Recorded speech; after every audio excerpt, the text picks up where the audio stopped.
ৰূপৈহাটৰ Bhakatgaon grazing ৰিজাৰ্ভত উচ্ছেদৰ জাননী গৰাজন উন্নয়ন খণ্ডৰ নামত আবণ্টিত 12 বিঘা মাটি বেদখল বিগত 90 দশকত এগৰাকী প্ৰাক্তন কংগ্ৰেছী মন্ত্ৰীয়ে ভোট বেংকৰ লালসাত গ্ৰেজিং ৰিজাৰ্ভত বহুৱাইছিল অবৈধ বেদখলিক সামগুৰি ৰাজচক্ৰ বিষয়ে অবৈধ বেদখলিক গ্ৰেজিং ৰিজাৰ্ভৰ 12 নম্বৰ দাগৰ 38 বিঘা মাটি ত্যাগ কৰাৰ বাবে জাননী জাৰি কৰে আৰু 15 দিনৰ ভিতৰত শতাধিক বেদখলকাৰীয়ে ত্যাগ কৰিব লাগিব গ্ৰেজিং ৰিজাৰ্ভ আৰু উন্নয়ন খণ্ডৰ নামত আবণ্টিত 12 বিঘা মাটিটো অবৈধ বেদখলকাৰীৰ আগ্ৰাসন ৰূপহী গাঁও পঞ্চায়তৰ নামত মাটিতহে চলিছে উন্নয়ন খণ্ডৰ কামকাজ আৰু 1999 চনত ৰাজহ বিভাগে আবণ্টন দিয়া ভূমিটো বেদখলকাৰীয়ে গাঁও পাতিছে জৰিয়াৰ পৰা মুক্তাৰ হুছেইনৰ report Assam north east news live উচ্ছেদ হৈছে সেই সম্পৰ্কেতো তেখেতে মাতাৰ কোনো অধিকাৰ নাই নহয় কাৰণ তেখেতৰ দেউতাকে 2011 চনত কি আইনটো পাছ কৰি গৈছে তেখেতে নাজানে নেকি আৰু সুপ্ৰিম কোৰ্টৰ সিদ্ধান্ত থকাৰ পিছতো তৰুণ গগৈ ইচ্ছা কৰিলে 15 বছৰত এই মানুহখিনিক অল্টাৰনেটিভ এটা জাগা ঠিক কৰি এইবিলাক মানুহক এটা বহাৰ জাগা কৰিব দিব পাৰিলেহেঁতেন এই কথাবিলাক মানে গৌৰৱ গগৈৰ জনা আছে গতিকে গৌৰৱ গগৈ এই সম্পৰ্কে একো কথা নকয় গৌৰৱ গগৈ ক'ব নেপালীসকলৰ কিবা সমস্যা হ'লে সেইটো চিঠি লিখিব চেণ্ট্ৰেল গভৰ্ণমেণ্টলৈ দুই চাৰিটা মানুহৰ যদি মানে হেৰি হয় মানে আপোনাৰ নেপালী মানুহৰ বা অন্য কমিউনিটিৰ হয় সেইটোৰ কাৰণে চিঠি লিখিব কিন্তু অসমৰ সংখ্যালঘু বিশেষকৈ বেংগলী স্পিকিং মুছলমানৰ সম্পৰ্কে একেটা কথা নকয় নহয় আৰু তেখেতৰ দেউতাকে যোৱা 15 বছৰত কি কাম কৰি গৈছে ইয়াৰ ক্ষতিয়ন্ত ৰকিবুল হুছেইনেও জানে আজি মৰহুম ছাপ্লাই মিনিষ্টাৰ নাই নজৰুল ইছলাম তেখেতসকলেও জানে নুৰুজ্জামান চৰকাৰেও জানে আৰু যিসকল কংগ্ৰেছত আছিল তেখেতেও জানে ময়ো জানো মই 2006 পৰা 11 লৈকে বিধায়ক আছিলোঁ তৰুণ গগৈ নেতৃত্বাধীন চৰকাৰত কি ঘটনা হৈছে কি কাম কৰি থৈ গৈছে আৰু হেমন্ত বিশ্ব শৰ্মা আছিল তাৰ খুহাত আৰু বাওহাত আছিল ৰকিবুল হুছেইন গতিকে হেমন্ত বিশ্ব শৰ্মা বহুত কথাইতো তেখেতৰ পৰা শিকি লৈছে নহয় আৰু এটা সুযোগ পাইছে আজি এতিয়া সংখ্যালঘুৱে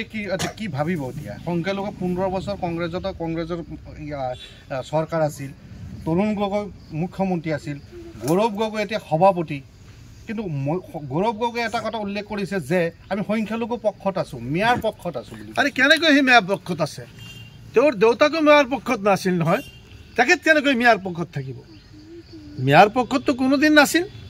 আজি কংগ্ৰেছ প্ৰেচিডেণ্ট হোৱাৰ পিছত এটা দায়ী কি কংগ্ৰেছৰ কোনটো ষ্টেটমেণ্ট আছে এই উচ্ছেদ যি চলি আছে এতিয়া দায়ী কোন হ'ব না এই উচ্ছেদৰ শুনক বিগত দিনত যদি আজি স্বাধীনতাৰ 70 বছৰৰ ভিতৰত আজি এই মানুহবিলাকক যদি কংগ্ৰেছে বেছি সময় শাসন কৰিছিল স্বাধীনতাৰ পিছত একেধাৰে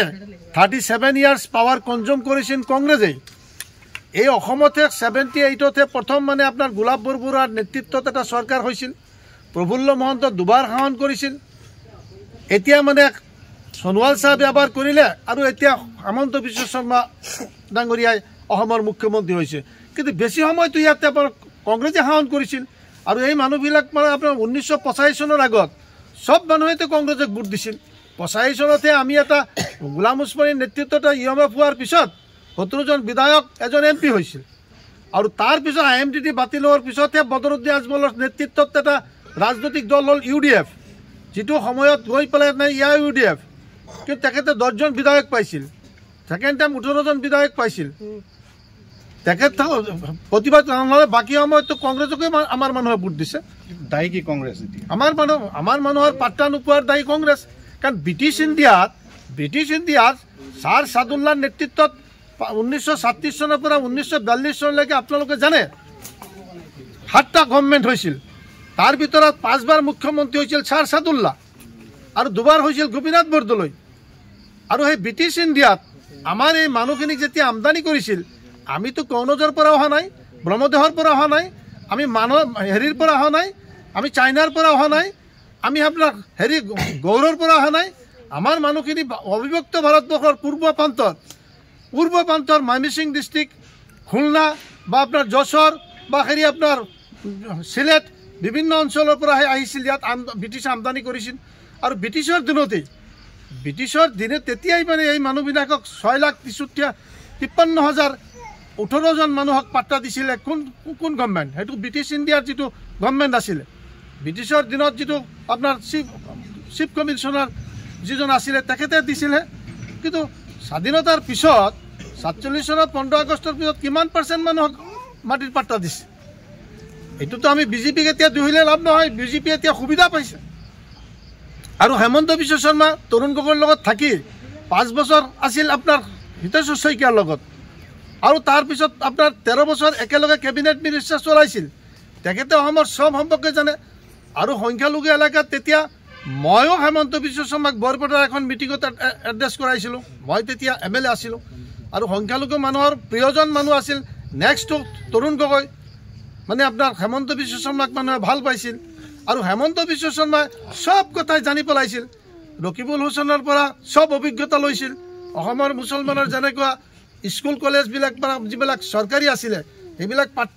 যেতিয়া আপোনাৰ চৰকাৰীকৰণ কৰিব বিচাৰিছিলে তেতিয়া মুছলমান MLA মন্ত্ৰীসকলে বাধা দিছিল যে আমি যদি এই কাম কৰি যাওঁ নেক্সট টাইম গভৰ্ণমেণ্ট হ'লে আমি কি কৰিম